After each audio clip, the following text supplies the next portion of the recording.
Halo teman-teman, selamat datang di video saya. Izin memperkenalkan diri, nama saya Ramaditya Nugroho dengan NIM 20924542. Nah, pernah nggak sih teman-teman lihat tumpukan baju bekas impor di pasar? Atau teman-teman pernah belanja trip karena harganya jauh lebih murah daripada baju baru? Nah, di video kali ini kita akan bahas topik mengenai dampak impor pakaian trip terhadap UMKM lokal di Indonesia.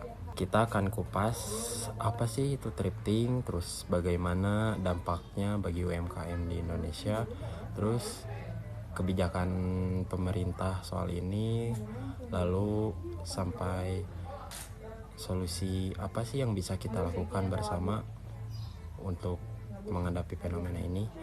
Oke, langsung saja ke pembahasannya teman-teman.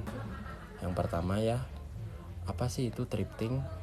Jadi thrifting itu secara sederhananya adalah kegiatan membeli barang bekas, khususnya pakaian yang masih layak pakai. Dari sudut pandang ekonomi sirkular, kegiatan ini tuh sebenarnya punya sisi baik teman-teman, karena memperpanjang umur pakaian sebuah produk dan mengurangi limbah tekstil yang berakhir di tempat pembuangan.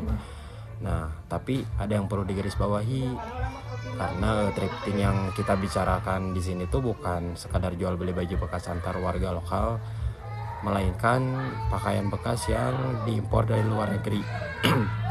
Nah, inilah yang membuat persoalan jadi lebih rumit karena sudah masuk ke ranah regulasi perdagangan internasional, bukan cuma soal gaya hidup hemat.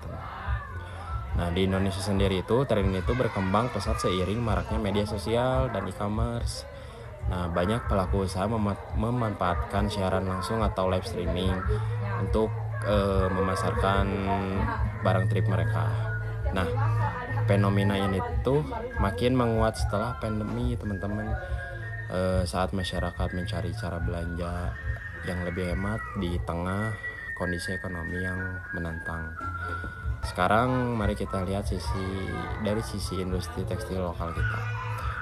Industri tekstil itu salah satu sektor strategis di Indonesia. Sektor ini tuh menyerap jutaan tenaga kerja, dan UMKM konveksi punya peran besar dalam menyediakan lapangan kerja, sekaligus mendorong pertumbuhan ekonomi daerah. Nah, masalahnya tuh para pelaku UMKM ini tuh harus menanggung biaya produksi yang tidak murah teman-teman, mulai dari bahan baku, energi, sampai upah tenaga kerja.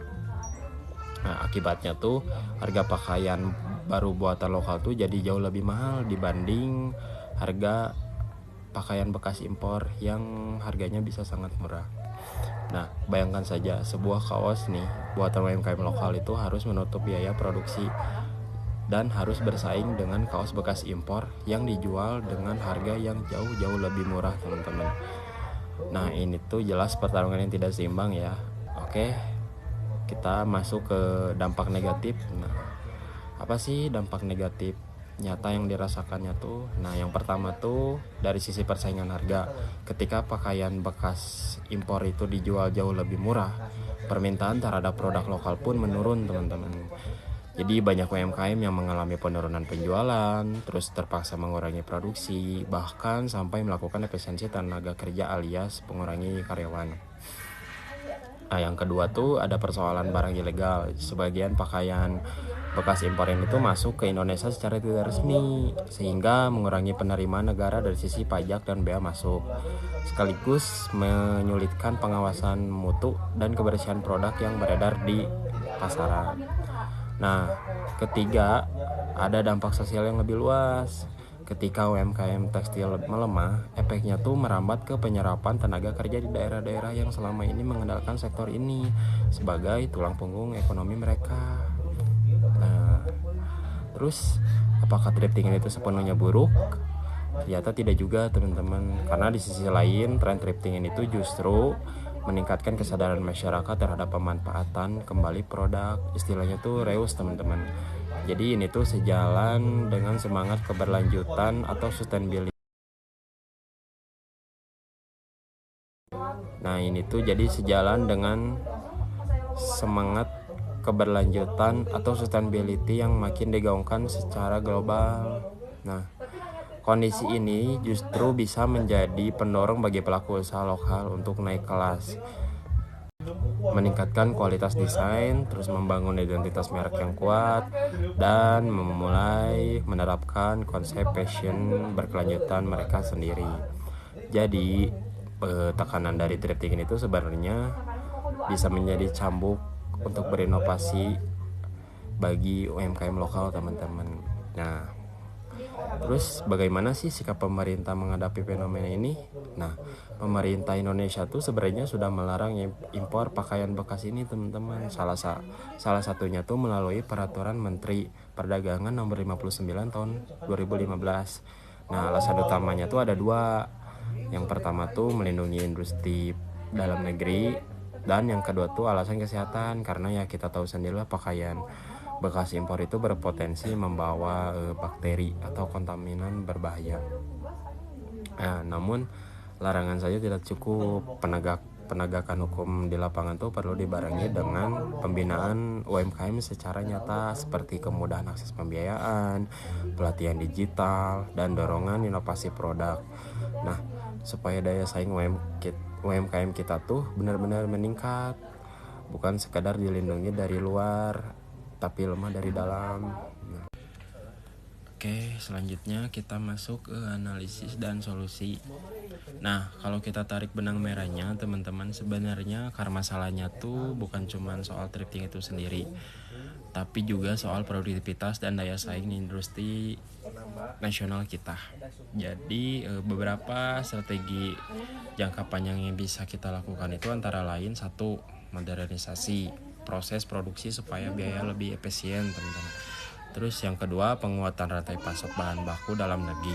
Lalu yang ketiga itu promosi gerakan bangga buatan Indonesia secara lebih masif. Nah, yang keempat itu peningkatan kualitas sumber daya manusia di sektor tekstil. Dan yang kelima itu kolaborasi solid antara pemerintah, akademisi, serta pelaku usaha. Nah, daya saing produk lokal itu juga sangat dipengaruhi oleh kualitas, teman-teman. Bukan cuma kualitas, tapi juga inovasi, efisiensi, terus produksi, lalu strategi pemasaran digital, loyalitas konsumen, sampai dukungan kebijakan yang konsisten. Nah, pengembangan merek lokal itu pemanfaatan media sosial untuk promosi, kolaborasi dengan desainer muda, serta meningkatkan kualitas layanan menjadi langkah-langkah penting agar produk lokal mampu bersaing. Dan satu lagi yang tidak kalah penting, yaitu kita sebagai konsumen juga punya peran. Setiap keputusan belanja yang kita ambil tuh sebenarnya ikut menentukan arah industri tekstil nasional ke depannya, teman-teman. Nah, jadi bisa kita simpulkan ya bahwa fenomena impor itu teman-teman, bahwa fenomena impor pakaian thrifting ini tuh punya dua sisi mata uang.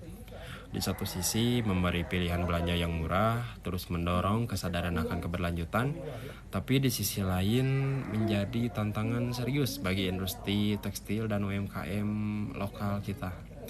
Nah, yang kita butuhkan itu adalah keseimbangan, yaitu pengawasan impor ilegal yang lebih ketat dari pemerintah, teman-teman. Terus dukungan nyata bagi UMKM lewat pembiayaan dan pelatihan, terus inovasi berkelanjutan dari pelaku usaha, dan tentunya kesadaran kita tuh bersama untuk lebih menghargai dan membeli produk buatan dalam negeri.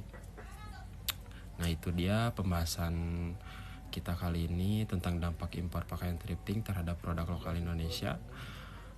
Semoga video ini bermanfaat dan menambah wawasan teman-teman mengenai perthriftingan di negara kita, teman-teman. Mohon maaf bila ada salah kata. Terima kasih. Assalamualaikum warahmatullahi wabarakatuh.